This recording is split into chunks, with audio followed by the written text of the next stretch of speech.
இப்பொழுதும் கூட கர்த்தராகிய இயேசு கிறிஸ்துவை ஆண்டவராக இரட்சகராக ஏற்றுக்கொண்டிருக்கிற எல்லாருடைய எல்லா பாவங்களும் மன்னிக்கப்பட்டிருக்கிறது என்பதை நான் உங்களுக்கு சொல்ல விரும்புகிறேன். கர்த்தரையும் சத்தியபரராகிய கர்த்தரை நம்புவோமாக. இந்த உலகத்தின் பொய்களை விலக்கி தள்ளுவோமாக. கர்த்தர் நம்முடைய இரட்சகரும் நம்முடைய மீட்பருமாய் இருக்கிறார். ஆதாம் இழந்து போன எல்லாவற்றையும் திரும்ப கொடுக்கறதானே மீட்பு. அப்படியானால் ஆதாம் இழந்து போன அவனுடைய அந்தஸ்து, பூமியின் மேல் ஆளுகை எல்லாம் அங்கே இருக்கிறதல்லவா.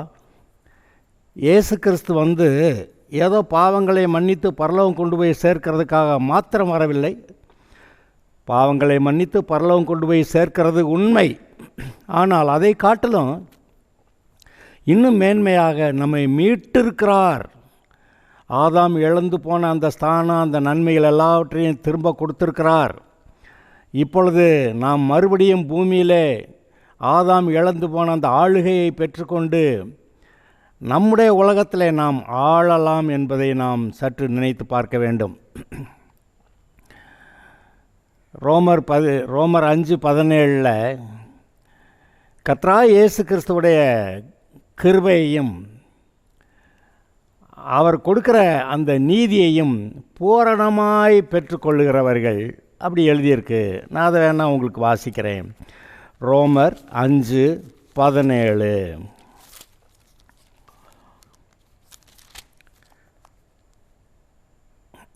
அல்லாமலும் ஒருவனுடைய மீறுதலினாலே அந்த ஒருவன் மூலமாய் மரணம் ஆண்டு கொண்டிருக்க கிருபையின் பரிபூரணத்தையும் நீதியாகிய ஈவின் பரிபூரணத்தையும் பெறுகிறவர்கள் இயேசு கிறிஸ்து என்னும் ஒருவராலே ஜீவன் அடைந்து ஆளுவார்கள் என்பது அதிக நிச்சயமாமே. 2 வார்த்தையை கவனிக்கணும். கிருபையின் பரிபூரணத்தையும் அவர் கிருபையை பரிபூர்ணமாக கொடுக்குறார். நீதியாகிய ஈவின் பரிபூரணத்தையும் நீதியையும் கொடுக்குறார். அதை முழுசாக எடுத்துக்கிறணுங்கிறார். கிருபையின் பரிபூரணத்தையும் நீதியாகிய ஈவின் பரிபூரணத்தையும் பெறுகிறவர்கள் அவர் கொடுக்குறார், வாங்கிக்கணும். இயேசு கிறிஸ்து என்னும் ஒருவராலே ஜீவனை அடைந்து ஆளுவார்கள் என்பது அதிக நிச்சயமாமே. அப்போ கொடுக்கப்பட்டிருக்கிற நன்மைகளை பெற்றுக்கொள்ளுகிறதுல தான் விஷயம் இருக்குது. பெற்றுக்கொள்ளுகிறவர்கள் ஆளுவார்கள் என்று சொல்லியிருக்கிறது. அந்த கிருபையில் அவர் கொடுக்குற நீதியில் எல்லா ஆசீர்வாதங்களும் அடங்கி இருக்கிறது. இப்பொழுது நான் இதை உங்களுக்கு சொல்லுகிறேன். மனம் திரும்பி இயேசுவை ஆண்டவராய் ஏற்றுக்கொண்டிருக்கிற எல்லாருடைய எல்லா பாவங்களும் மன்னிக்கப்பட்டிருக்கிறது. அதாவது அவர்கள் கழுவி அந்த பாவங்கள் நீக்கப்பட்டிருக்கின்றன. இப்பொழுது அவர்களிடத்தில் பாவம் இல்லை என்று நாம் சொல்லலாம். இன்றைக்கி மனிதர்கள் தான் எந்த ஒரு வேலையை செஞ்சாலும் அரைக்குறையாக செஞ்சுட்டு திருப்தி இல்லாமல் இருக்கும். ஆனால் தேவன் சகலத்தையும் அதனதன் காலத்தில் நேர்த்தியாய் செய்கிறவர். அவர் மனந்திரும்பினுடைய பாவங்களை கழுவுறதில் அறகுறையெல்லாம் செஞ்சுருக்க மாட்டார். அவர் எல்லாவற்றையும் நேர்த்தியாய் செய்கிறவர். அப்போ அந்த வசனங்களை நாம் உண்மையாய் ஏற்றுக்கொள்வோமானால் 1 யோவான் 1:7 அவர் ஒளியில் இருக்கிறது போல நாமும் ஒளியிலே நடந்தால், இந்த ஒரு விஷயம் கண்டிஷன், அவர் ஒளியில் இருக்கிறது போல நாமும் ஒளியிலே நடந்தால், நம்ம இருட்டில் நடக்கக்கூடாது, மறுபடி பாவத்துக்கு போகக்கூடாது. நம்முடைய வாழ்க்கை ஒளியிலே இருக்க வேண்டும். இயேசு என்ன சொன்னார்? ஒளியானது உலகத்திலே வந்திருந்தும் மனுஷர்கள் இருளிலே நடக்க விரும்புவதனாலே அந்த ஆக்கினை தீர்ப்பு அவர்களுக்கு பூர்ணமாய் வந்திருக்கிறதுன்னு சொல்கிறார். யோவான் சுவிசேஷத்தில் 3வது அதிகாரத்தில் நான் அதை வாசிக்கிறேன். ஒளியானது உலகத்திலே வந்திருந்தும் மனுஷருடைய கிரியைகள் பொல்லாதவைகளாக இருக்கிறபடியால் அவர்கள் ஒளியை பார்க்கலும் இருளை விரும்புகிறதே அந்த ஆக்கினை தீர்ப்புக்கு காரணமாக இருக்கிறது. அது நியாயம் தீர்க்கப்பட்டு நரகம் போகிறது காரணமாக இருக்கின்றார். அப்போ ஒளியானது உலகத்திலே வந்திருந்தும் மனுஷருடைய கிரியைகள் பொல்லாதவைகளாக இருக்கிறபடியால் அவர்கள் ஒளியை பார்க்கலும் இருளை விரும்புகிறதே, பாவத்தை விரும்புகிறதே, பிசாசை விரும்புகிறதே அவருடைய ஆக்கினை தீர்ப்புக்கு நியாய தீர்ப்புக்கு காரணமாக இருக்குதுன்னு சொல்கிறாரு. இங்கே அவர் ஒளியில் இருக்கிறது போல் நாமும் ஒளியிலே நடந்தால் ஒருவரோடொருவர் ஐக்கியப்பட்டிருப்போம். விசுவாசிகள் எல்லாரும் நல்ல ஐக்கியத்தில் இருப்போம். அவருடைய குமாரனாகிய இயேசு கிறிஸ்துவின் ரத்தம் சகல பாவங்களை நீக்கி நம்மை சுத்திகரிக்கும். அவருடைய குமாரனாகிய இயேசு கிறிஸ்துவின் ரத்தம் சகல எல்லா பாவங்களையும் நீக்கி நம்மை சுத்திகரிக்கும் என்று எழுதியிருக்கிறது. அடுத்து 9வது வசனம், நம்முடைய பாவங்களை நாம் அறிக்கையிட்டு விட்டுட்டா பாவங்களை நமக்கு மன்னித்து எல்லா அநியாயத்தையும் நீக்கி நம்மை சுத்திகரிப்பதற்கு அவர் உண்மையும் நீதியும் உள்ளவராயிருக்கிறார்.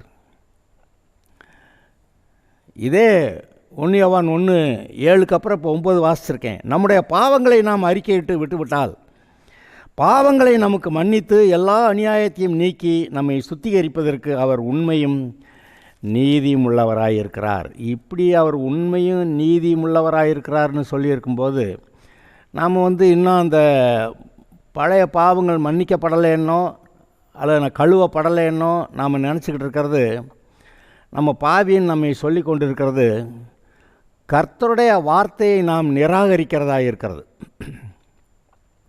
அவருடைய ரத்தம் நம்ம கழுவும்னு சொன்னால் இல்லை கழுவலை, அப்போ அவருடைய வார்த்தையை நிராகரிக்கிறதா இருக்கிறது. அவருடைய வார்த்தையை ஏற்றுக்கொள்வது தான் நமக்கு நல்லது. இந்த வசனம் சொல்லுகிறது, கர்த்தராகிய இயேசு கிறிஸ்துவின் ரத்தம் மனம் திரும்பி இயேசுவை ஆண்டவராக ஏற்றுக்கொண்டிருக்கிற அவர்கள் எல்லாருடைய எல்லா பாவங்களையும் அவர் நீக்கியிருக்கிறார் என்று வருகிறது. அதாவது பாவங்களை நீக்கி அவர் நம்மை கிறிஸ்துவுக்குள்ளே தேவனுடைய நீதியாக மாற்றியிருக்கிறாராம். அப்படி தான் எங்கே நம்ம அதை வாசிக்கலாம். 2 கொரிந்தியர் 5வது அதிகாரத்தில் வாசிக்கலாம். இப்படி இருக்க ஒருவன் கிறிஸ்துவுக்குள் இருந்தால் புது சிருஷ்டியாக இருக்கிறான், பழையவைகள் ஒழிந்தன, எல்லாம் புதிதாயின. 2 கொரிந்தியர் 5:17. ஒருவன் கிறிஸ்துவுக்குள் இருந்தால் புது சிருஷ்டியாக இருக்கிறான். புது சிருஷ்டின்னா இதுக்கு முன்னாடி இல்லை, இப்போ தான் உண்டாக்கப்பட்டிருக்கிறது. புது சிருஷ்டியாக இருக்கிறான், பழையவைகள் ஒழிந்தன, எல்லாம் புதிதாயின. எல்லாம் இந்த பழசை நினச்சிக்கிட்டு இருக்கிற ஆளுகளுக்காக தான் அது சொல்கிறாரு. பழையவைகள் ஒழிந்தன, எல்லாம் புதிதாயின. அப்புறம் 21வது வசனம், நாம் அவருக்குள் தேவனுடைய நீதியாகும்படிக்கு பாவமறியாத அவரை நமக்காக பாவமாக்கினார். நாம் கிறிஸ்துவுக்குள்ளே தேவனுடைய நீதிமானாக கூட இல்லை, தேவனுடைய நீதியாகவே நாம் மாறுபடிக்கு பாவமறியாத அவரை நமக்காக பாவமாக்கினார். நம்ம எல்லாருடைய பாவங்களையும் இயேசு கிறிஸ்து மேலே வைத்தாராம். இந்த உலகத்தாருடைய எல்லாருடைய பாவங்களும் நம்ம ரட்சிக்கப்பட்டிருக்கிற நம்முடைய பாவங்கள் போயிடுச்சு. ஆனால் அவர் உலகத்தார் எல்லாரும் ரட்சிக்கப்பட வேண்டும் என்பதற்காக, ஒருவன் கூட விடாமல் எல்லாரும் ரட்சிக்கப்பட வேண்டும் என்பதற்காக உலகத்தார் எல்லாருடைய பாவங்களையும் இயேசு தன்மேல் ஏற்றுக்கொண்டு அந்த எல்லாருடைய ஆதாம் முதல் இருக்கிற எல்லா மனுஷருடைய எல்லா பாவங்களையும் ஏற்றுக்கொண்டு அந்த பாவங்களுக்காக சிலுவையிலே பரிகாரம் செய்தார். அது எப்படி ஆயிடுச்சு? அந்த சர்ப்பத்துக்குள்ளிருந்து பாவங்கள் புறப்பட்டு உலக மக்களிடத்தில் உலக மக்கள் எல்லாரையும் பாவிகள் ஆக்கிட்டு இப்போ இயேசுவானவர் உலக மக்கள் எல்லாருக்குள்ளே இருக்கிற எல்லா பாவங்களையும் தன்மேல் ஏற்றுக்கொண்டு சிலுவையில் ஏறக்குறைய சர்ப்பம் போல ஆனார். அதனால தான் வெண்கல சர்ப்பம் மோசையினால் வனாந்தரத்தில் உயர்த்தப்பட்டது போல மனுஷகுமாரன் உயர்த்தப்பட வேண்டும் என்று இயேசு சொன்னார். அப்போ அப்படி உயர்த்தப்பட்டார். வெண்கல சர்ப்பம் போல, அதாவது உலகத்தார் எல்லாருடைய பாவங்களை ஏற்றுக்கொண்டால் சர்ப்பம் போலவே ஒரு தோற்றம்.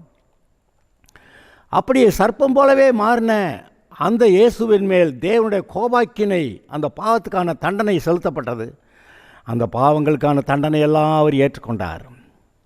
ஆதலால் இப்பொழுது இயேசுவை ஆண்டவராக ஏற்றுக்கொண்டிருக்கிற எல்லாருடைய பாவங்களையும் மன்னிக்க அவர் தகுதியுள்ளவராக இருக்கிறார். அவர் மன்னிக்கவும் செய்கிறார். யாரெல்லாம் இயேசுவிடத்தில் வந்திருக்கிறார்களோ அவர்கள் எல்லாருடைய பாவங்களையும் அவர் பாவங்களை நீக்கி அவர்களை கழுவுகிறது மாத்திரமல்ல, கிறிஸ்துவுக்குள் அவர்கள் தேவனுடைய நீதியாக்கப்பட்டிருக்கிறார்கள். ஒருவன் கிறிஸ்துவுக்குள் இருந்தால் அவன் புது சிருஷ்டியாக இருக்கிறான், பழையவைகள் ஒழிந்தன, எல்லாம் புதிதாயின. இதை நம்முடைய வாழ்க்கையிலே நாம் சற்று அதை நினைத்து பார்ப்போமாக. நான் கிறிஸ்துவுக்குள் தேவனுடைய நீதியாக இருக்கிறேன். நான் கிறிஸ்துவுக்குள் தேவனுடைய நீதியாகும்படிக்கு என்னுடைய எல்லா பாவங்களும் இயேசு கிறிஸ்துவின் மேல் அன்றைக்கு போயிட்டு அவருடைய நீதி எனக்கு வந்தது. எல்லா பழையவைகளும் ஒழிந்தன. இப்பொழுது எல்லாம் எனக்குள்ளே புதிதாக கிறிஸ்துவுக்குள் புதிதாய் பிறந்த தேவனுடைய பிள்ளையாக நான் இருக்கிறேன்.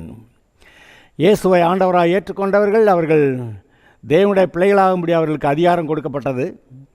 அவர்கள் புருஷனுடைய சித்தத்தினாலாவது மாம்சத்தினாலாவது இரத்தத்தினாலாவது பிறவாமல் தேவனாலே பிறந்தவர்கள் என்று அங்கே யோவான் 1:14 சொல்லுகிறது. தேவனாலே பிறந்தவர்கள். அந்த முதல் மனுஷன் ஆதாம் பாவம் செஞ்சதுனால அவனுடைய பிள்ளைகளாய் பிறக்கிற எல்லாரும் ஆதாமுடைய சந்ததியாக பாவிகளாய் பிறக்கிறார்கள். ஆனால் இப்பொழுது இயேசுவை ஆண்டவராக ஏற்றுக்கொண்டு வரும்போது நாம் தேவனால் பிறந்திருக்கிறோம். பழையவைகள் ஒழிந்தன, இப்பொழுது எல்லாம் புதிதாயின. நீங்கள் தேவனால் பிறந்திருக்கிறீர்கள். இதை சற்று நீங்கள் இணைத்து, நான் தேவனால் பிறந்திருக்கிறேன். தேவனால் பிறந்த எதுவும் உலகத்தை ஜெயிக்கும் அப்படியெல்லாம் எழுதியிருக்கே. அதை நாம் சற்று நினைத்து பார்த்து அவர் செய்த நன்மைக்காக நன்றி சொல்லி அந்த நன்மையை ஏற்றுக்கொள்வோமாக. ஏசாயா 1வது அதிகாரம் 17வது 18வது வசனங்களை நான் உங்களுக்கு வாசிக்கிறேன். ஏசாயா 1வது அதிகாரம் 17ம் 18ம். நன்மை செய்ய படியுங்கள், நியாயத்தை தேடுங்கள், ஒடுக்கப்பட்டவனை ஆதரித்து திக்கற்ற பிள்ளையின் நியாயத்தையும் விதவையின் வழக்கையும் விசாரியுங்கள். அதாவது மனம் திரும்பிட்டீங்களான்னு கேட்க வர்றார், அவ்வளோதான். மனம் திரும்பிட்டீங்கன்னா அடுத்து வர்ற வசனம், வழக்காடுவோம் வாருங்கள் என்று கர்த்தர் சொல்லுகிறார். உங்கள் பாவங்கள் சிவேர் என்று இருந்தாலும் உறைந்த மழையைப் போல் வெண்மையாகும், அவைகள் இரத்தாம்பர சிவப்பாய் இருந்தாலும் பஞ்சை போலாகும். எப்படி சொல்கிறார்? 2 விஷயம். உங்கள் பாவங்கள் சிவேர் என்று இருந்தாலும் உறைந்த மழையை போல் வெண்மையாகும், அவைகள் இரத்தாம்பர சிவப்பாக இருந்தாலும் பஞ்சை போலாகும். நீங்கள் எப்பேற்பட்ட பயங்கர பாவங்களை செஞ்சிருந்தா கூட இயேசுவை ஆண்டவராக ஏற்றுக்கொள்ளும்போது அந்த பாவங்களெல்லாம் நீக்கப்பட்டு நீங்கள் வெண்மையாக மாறுறீங்க. பஞ்சை போல, பனியை போல நீங்கள் மாறுகிறீர்கள், மாற்றப்பட்டிருக்கிறீர்கள். இயேசுவை ஏற்றுக்கிட்டீங்களா? அப்போ இது நடந்திருக்கு. உங்கள் பழைய எல்லா பாவங்களும் தொலைக்கப்பட்டிருக்கின்றன. சங்கீதம் 103ல் இன்னொரு வசனத்தை நம்ம கவனிக்கலாம். சங்கீதம் 103.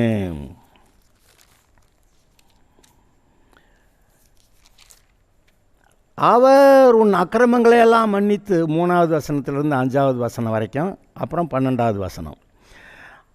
அவர் உன் அக்கிரமங்களையெல்லாம் மன்னித்துட்டேன்றாரு.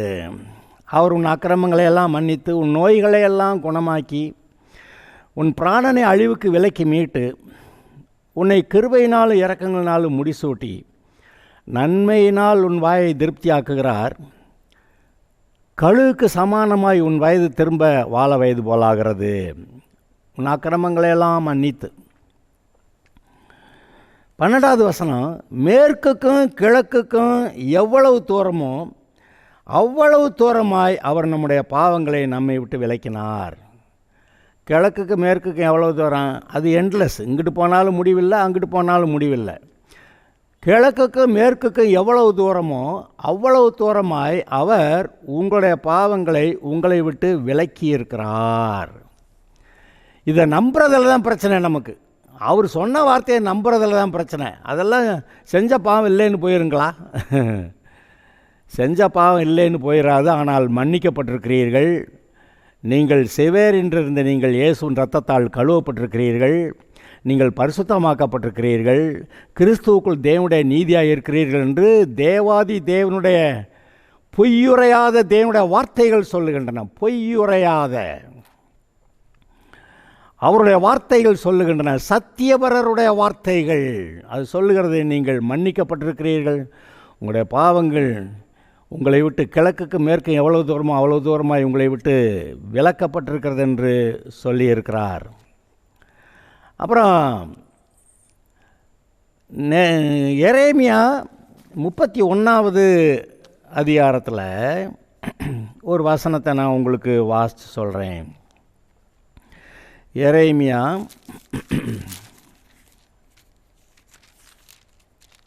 31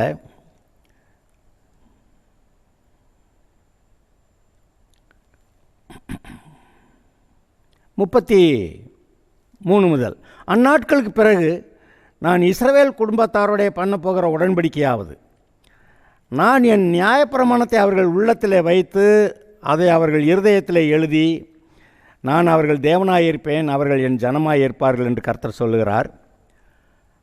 இனி ஒருவன் தன் அயலானையும் ஒருவன் தன் சகோதரனை நோக்கி கர்த்தரை அறிந்து கொள் என்று போதிக்க வேண்டுவதில்லை.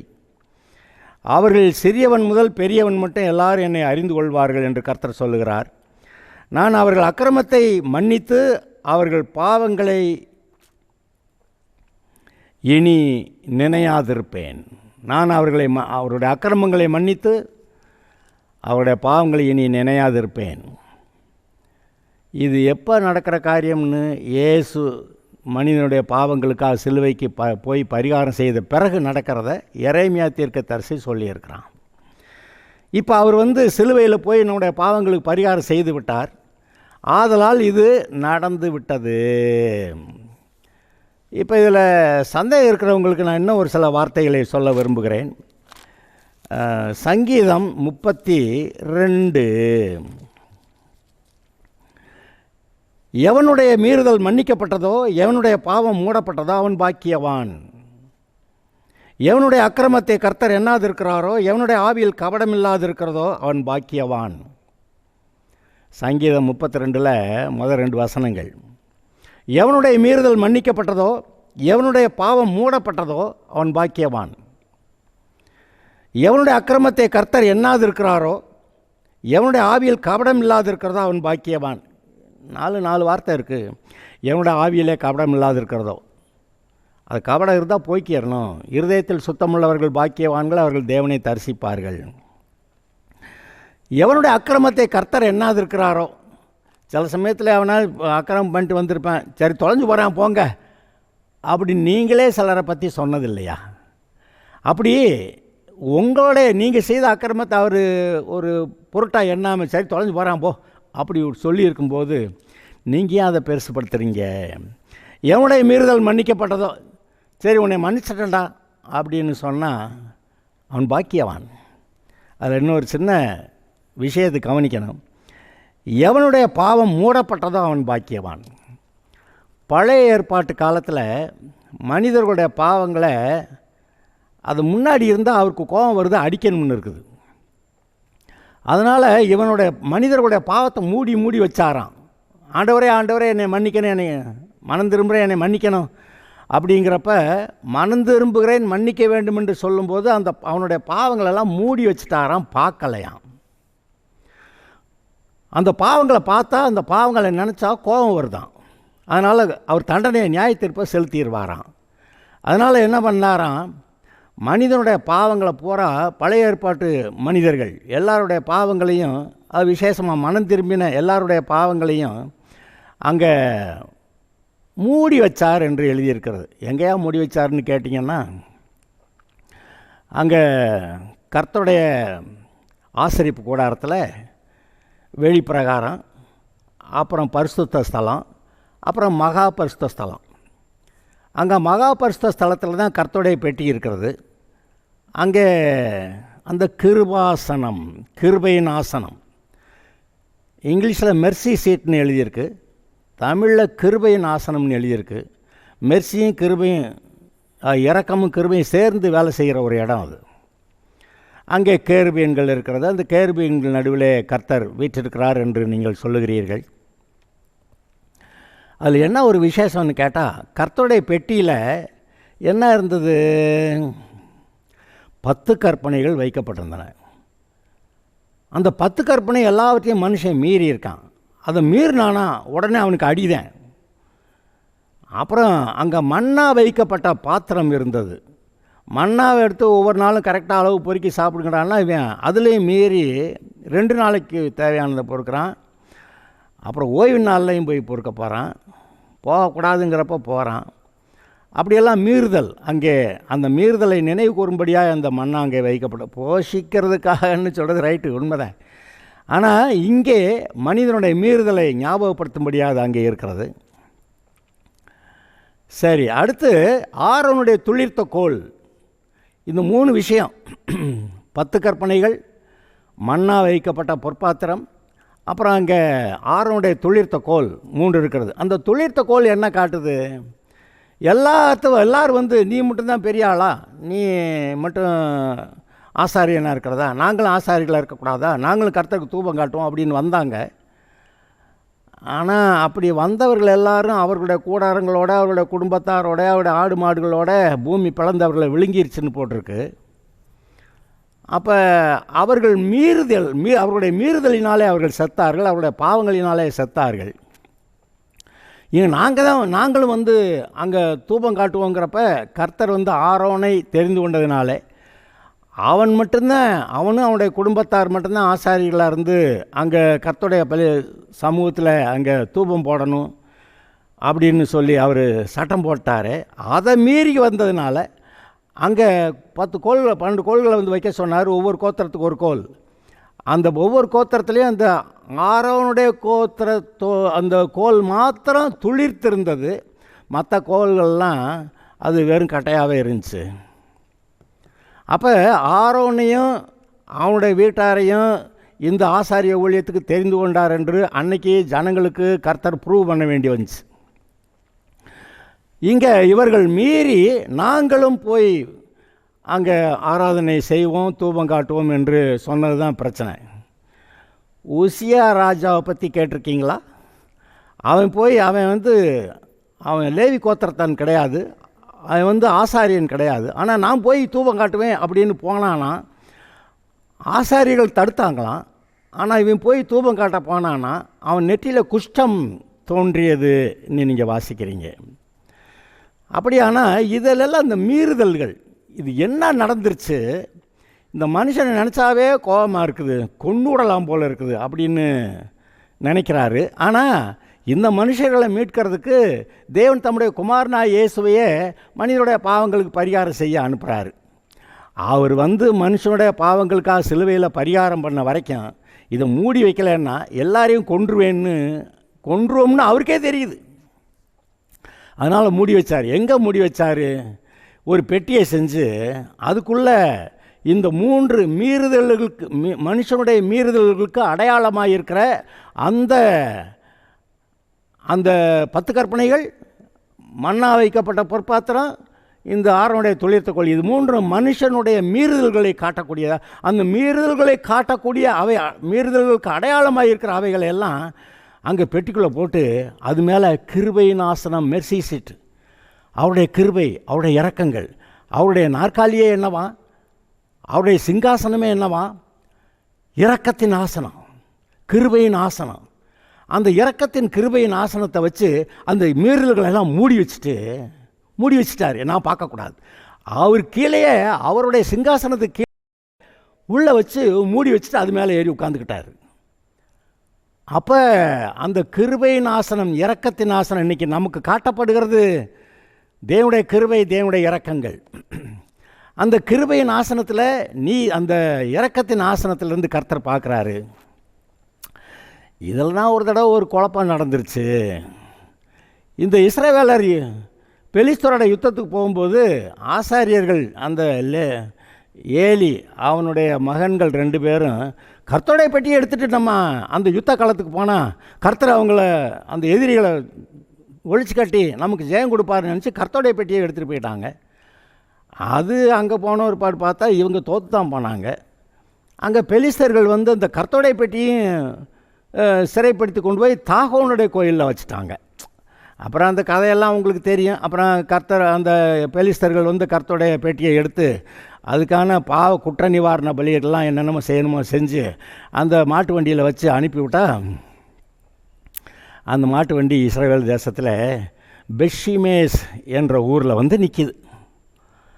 கர்த்தருடைய பெட்டி வந்ததை பார்த்து உடனே இஸ்ரவேலர் அட்டே அப்பா எவ்வளவு சந்தோஷம்.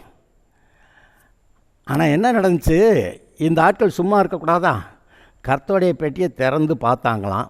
திறந்து பார்த்தப்ப திறந்தபோது அது கர்த்தருடைய பார்வைக்கு வருகிறது. அது வரைக்கும் மூடி வச்சுக்கிட்டு இருக்கிறார். இவங்களுடைய பாவங்களை, அக்கிரமங்களை, அநியாயங்களெல்லாம் மூடி வச்சுட்டு நான் பார்க்கக்கூடாது, பார்த்தா இவங்களை அடிச்சுப்பிடுவேன், அப்படி என் கோபத்தை கிண்டிடுவாங்க, அதனால் நான் அடிச்சுப்பிடுவேன்னு சொல்லி மூடி வச்சுருந்தார். இந்த ஆட்கள் திறந்து பார்த்தாங்களாம். திறந்து பார்த்த உடனே அவர் கர்த்தர் பார்க்குறாரு. அப்போ அங்கே எவ்வளோ பேர் அடித்தார்னு பைபிளில் போட்டிருக்கா.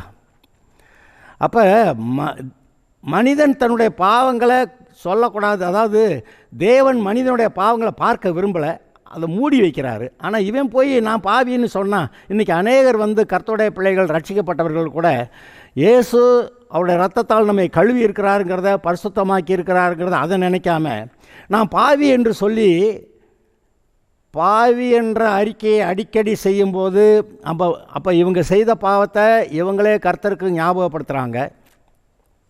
அவர் பார்க்காம இருந்தால் கூட இவர் ஞாபகப்படுத்துகிறாங்க, பார்க்க வைக்கிறாங்க. அதனால் அந்த பாவத்தை அவர் மூடி இருக்கிறேன்றப்ப திரும்ப திறந்து விட்டால் அடி. இதெல்லாம் விட இன்னப்போ என்ன நடந்திருக்கிறது, இயேசு கிறிஸ்து சிலுவைக்கு போனதுனால அங்கே பாவங்களுக்கு பரிகாரம் செய்துவிட்டபடியாலே பாவங்கள் நீக்கப்பட்டிருக்கிறது. மனம் திரும்புகிற மனுஷன் கழுவப்பட்டிருக்கிறான். இயேசுவின் ரத்தம் அவனை கழுவி இருக்கிறது. பெர்ஃபெக்டாக இயேசு எதையும் அறகுறையாக செய்ய மாட்டார், பெர்ஃபெக்டாக செஞ்சுருக்கிறாரு. கழுவி அவனை புது சிருஷ்டியாக்கியிருக்கிறாரு. பழையவைகள் ஒளிந்தனார், எல்லாம் புதிதாயினார். இன்றைக்கு நீங்கள் கிறிஸ்துவுக்குள் புது சிருஷ்டியாக இருக்கிறீர்கள், தேவனுடைய பிள்ளையாக இருக்கிறீர்கள், தேவனால் பிறந்திருக்கிறீர்கள். தேவனால் பிறந்த எதுவும் உலகத்தை ஜெயிக்கும் என்று எழுதியிருக்கிறது. அப்படி இருக்கும்போது எந்த ஒரு விசுவாசியும் நான் பாவி என்று தேவனுக்கு முன்பாக அறிக்கையிட்டால் அவனுக்கு அடி விழுகிறது நிச்சயம். சற்று யோசித்து பாருங்கள், இன்றைக்கு ஏன் அநேக விசுவாசிகள் அனாவசியமாக காரணமில்லாமல் வேறு எந்த பாவமும் செய்யாமல் அடி வாங்கிட்டு தண்டிக்கப்பட்டு கொண்டிருக்கிறார்கள் என்று சற்று நீங்கள் யோசித்து பார்த்தீர்களா? அவர் நான் இனி உங்களுடைய பாவங்களை நினையாமலும் இருப்பேங்கிறாரு. எரேமியாவில் சொன்ன வார்த்தையை பார்க்குறீங்க, நினையாமலும் இருப்பேன்னு. நான் பார்க்காம இருப்பேன், அதை மூடி வச்சுக்கிறேன், அப்படியெல்லாம் கர்த்தர் சொன்னார். ஆனால் நம்மளாக திறந்து விட்டு அடி வாங்கிட்டு இருக்கிறோம். அந்த எரேமியா 31வது அதிகாரத்தில் சொல்லப்பட்டிருக்கிற வசனங்களை தான் எபிரேயர் 8வது அதிகாரத்துலேயும் 10வது அதிகாரத்துலேயும் 2 தடவை அது எழுதியிருக்கு. அவர்களுடைய பாவங்களை இனி நான் நினையாமலும் இருப்பேன் என்று எழுதியிருக்கிறது. அவர் நினைக்க மாட்டேங்கிறத நீ ஏன் ஞாபகப்படுத்துகிறேன்னு, ஞாபகப்படுத்தி ஏன் அடி வாங்குறேன்னு. இது ஏன் நடக்குது? கர்த்தருடைய ரத்தம் இவர்களை கழுவி சுத்திகரித்ததை இவர்கள் நம்பவில்லை. கர்த்தரையும் அவருடைய வார்த்தையும் அவருடைய இரத்தத்தின் வல்லமையும் நம்ப மாட்டேன் என்று விசுவாசியாமல் போனபடியால் அவிசுவாசத்தினாலே அவர்கள் தங்களை பாவி என்று நினைத்து கர்த்தரிடத்தில் அறிக்கையிட்டு அதற்கான தண்டனையை இன்றைக்கு விசுவாசிகள் அனுபவித்து கொண்டிருக்கிறார்கள் என்று அதை நீங்கள் சற்று கவனிக்க வேண்டும் என்று நான் உங்களுக்கு கேட்டுக்கொள்கிறேன். எவனுடைய பாவங்கள் மூடப்பட்டதோ, பழைய ஏற்பாட்டில் மூடப்பட்டது. ஏன்? மனுஷனுடைய பாவங்களுக்கு இயேசு கிறிஸ்து வரும் வரைக்கும் பாவங்களுக்கு பரிகாரம் செய்யப்படலை. ஆனால் இயேசு வந்தார், மனிதனுடைய பாவங்களுக்கு பரிகாரம் செய்யப்பட்டாயிற்று. அப்போ அதனால் கழுவப்படுகிறது, நீக்கப்படுகிறது. இதை நம்ம கவனிக்கணும். பழைய ஏற்பாட்டிலையும் புதிய ஏற்பாட்டிலையும் என்ன வித்தியாசம்னா ஒரு வித்தியாசம் இருக்குது. பழைய ஏற்பாட்டில் மனம் திரும்பிட்டா சரி இவ்வளோ அந்த பாவத்தை இப்போ நான் நினைக்கல அப்படி சொல்கிறாரு. ஆனால் புதிய ஏற்பாட்டில் இந்த பாவத்தை காலி பண்ணிட்டார். எப்படி காலி? இந்த பாவமெல்லாம் இயேசு மேலே, சிலுவையின் மேலே சென்றது. அந்த பாவங்களுக்கான தண்டனை கொடுக்கப்பட்டாயிற்று. அந்த பாவங்களுக்கு தண்டனை கொடுக்கப்பட்டாயிற்று. ஏன் மறுபடியும் பாவத்தை போய் சொல்லி அறிக்கையிட்டு பாவின்னு சொல்லி மறுபடியும் ஏன் அந்த பாவத்துக்கு தண்டனையை வாங்கணும்? அவர் அந்த பாவத்துக்கான தண்டனையை அனுபவித்து விட்டார். ஆதலால் நீங்கள் மறுபடியும் உங்களை பாவி என்று சொன்னால் அவரை நீங்கள் நம்பவில்லை, அவருடைய வார்த்தையை நம்பவில்லை என்றுதான் அர்த்தம். சிலர் இயேசுவின் இரத்தத்தால் கழுவப்படுகிறதை விட நாங்கள் வேறு ஏதாவது சில விஷயங்கள்லேயும் நாம் எங்களை பரிசுத்தமாக்கிக்கிறோம், நீதிமான் ஆக்கிக்கிறோம் என்று சொல்லி இன்னும் அநேக காரியங்களை, செத்த கிரியைகள் என்று பைபிள் சொல்லுகிறது. செத்த கிரியைகளுக்கு நீங்களாக மனம் திரும்புதல்னு கேட்டிருக்கீங்களா? எபிரேயர் 6 வருது. செத்த கிரியைகளுக்கு நீங்களாக மனம் திரும்புதல். ஒரு மனுஷன் தன்னைத்தானே நீதிமான் ஆக்கும்படி அநேக காரியங்களை, நற்காரியங்களை செஞ்சு அந்த ஏழைகளுக்கு உதவி செஞ்சு அதை எதையாவது செஞ்சு பரிகாரம் இவனாக பண்ணுறான். அந்த பரிகாரத்தை அவர் ஏற்றுக்கிறதில்ல. அவன் அப்படி பரிகாரம் செய்ய முயற்சிக்கிற காரியங்கள் எல்லாம் செத்த கிரியைகளாக இருக்கிறது என்று பைபிள் சொல்லுகிறது. அப்போ இந்த செத்த கிரியைகளை நீக்கி உண்மையாகவே தேவனால் உண்டாகிற அந்த நீதியை பெற்றுக்கொள்ள என்ன செய்யணும்னா உண்மையாக மனம் திரும்பி இருக்கணும். செத்த கிரியைகளுக்கு நீங்களாக மனம் திரும்புதல் அப்படி எழுதியிருக்கு. அப்போ நம்ம உண்மையாகவே எல்லா பாவங்களையும் விட்டு மனம் திரும்பி கர்த்தாவே உம்மை ஏற்றுக்கொள்கிறேன் என்று நாம் சொல்லும்போது அதோடு சேர்ந்து இந்த செத்த கிரியைகள் மூலமாக நீதிமானாகிற அந்த முயற்சிகளும் நீங்கி போகின்றன. நான் இதை ஒரு சின்ன ஒரு உதாரணம் சொல்கிறேன். சிலர் என்ன தான் அவர் இருதயத்தை சுத்தம் பண்ண சொல்கிறாரு, இருதயத்தை சுத்தம் பண்ணிட்டா அவர் ரத்தத்தால் கழுவிடுறாரு.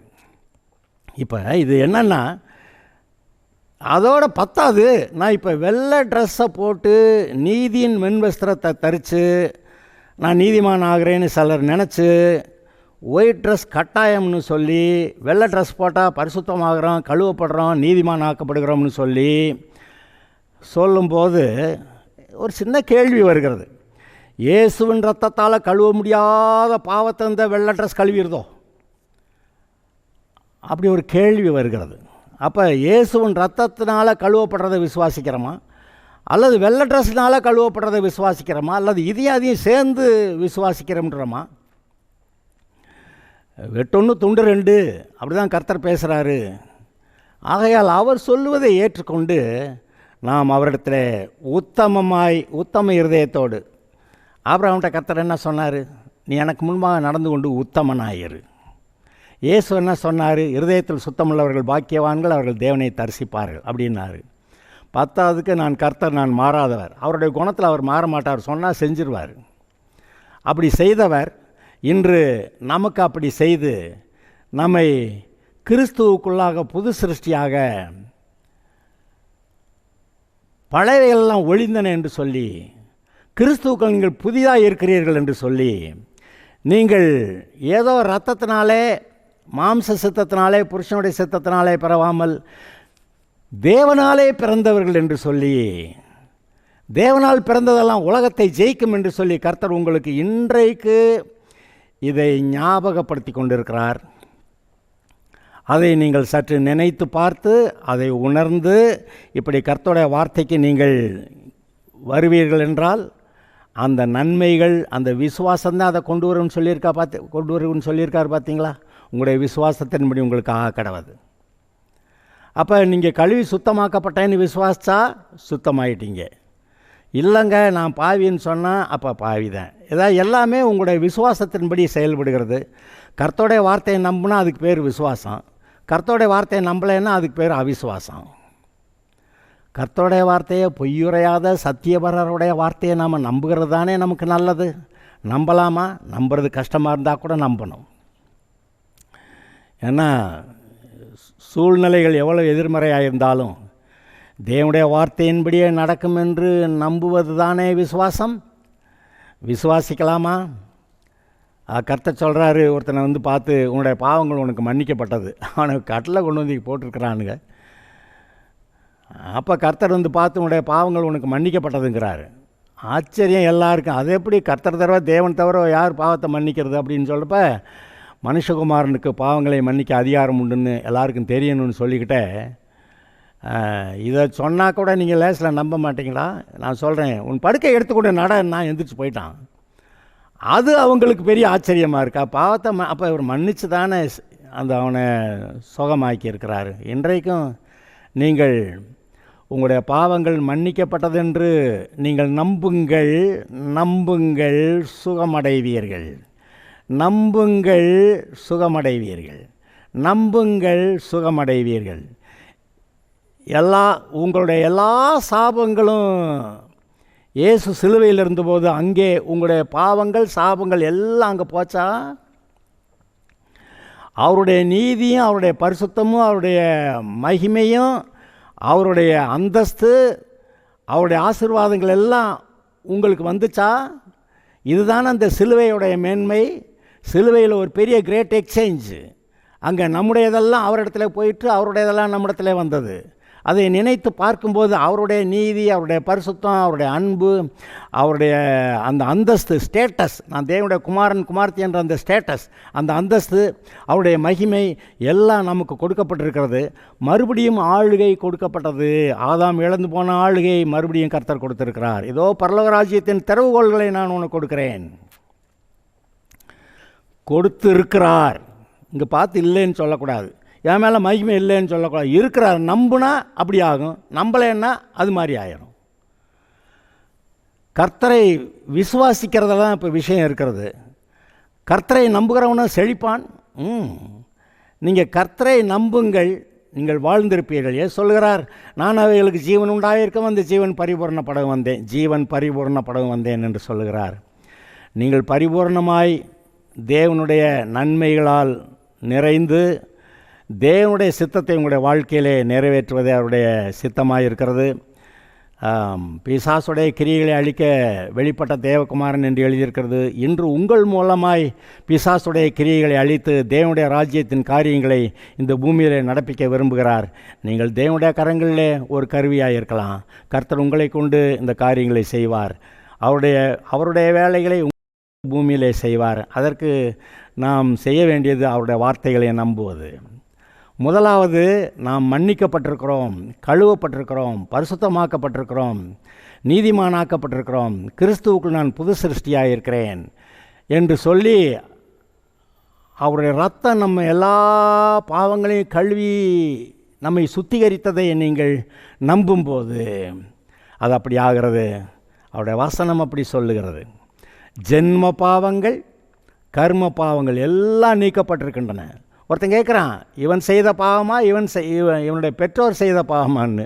அது ஒன்றும் இல்லை, இவன் கர்த்தருடைய மகிமை வெளிப்படும்படியாக எப்படி பிறந்தான் அப்படியெல்லாம் சொல்லிக்கிறாரு. ஒரு இடத்துல கர்த்தர் சொல்கிறாரு, முதுகுக்கு பின்னா உங்கள் பாவத்தெல்லாம் போட்டுடுறேங்கிறாரு.